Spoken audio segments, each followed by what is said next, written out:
ચોટીલા ખાતે રમતગમત યુવા અને સાંસ્કૃતિક પ્રવૃત્તિઓ વિભાગ દ્વારા નિર્મિત રાષ્ટ્રીય શાયર ઝવેરચંદ મેઘાણી સંગ્રહાલયને પ્રભારી મંત્રી દર્શનાબેન વાઘેલાએ મુલાકાત લીધી.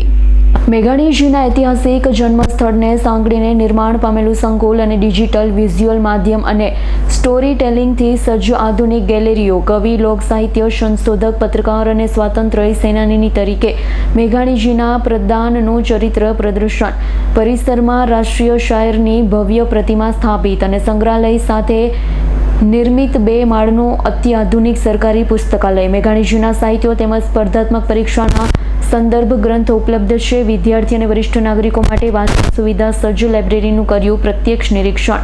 નાયબ મુખ્ય દંડક જગદીશભાઈ મકવાણા, જિલ્લા પંચાયત પ્રમુખ રંજનબેન ભૂસડિયા, ધારાસભ્ય Shamjibhai Chauhan, collector GH Solanki, DDO KS Yagnik અને અન્ય અધિકારીઓ ઉપસ્થિત રહ્યા હતા. વિક્રમસિંહ જાડેજાનો રિપોર્ટ, S9 ન્યૂઝ, ચોટીલા. અમારી તમામ માહિતીથી અપડેટ રહેવા માટે જોડાયેલા રહો S9 ન્યૂઝ સાથે.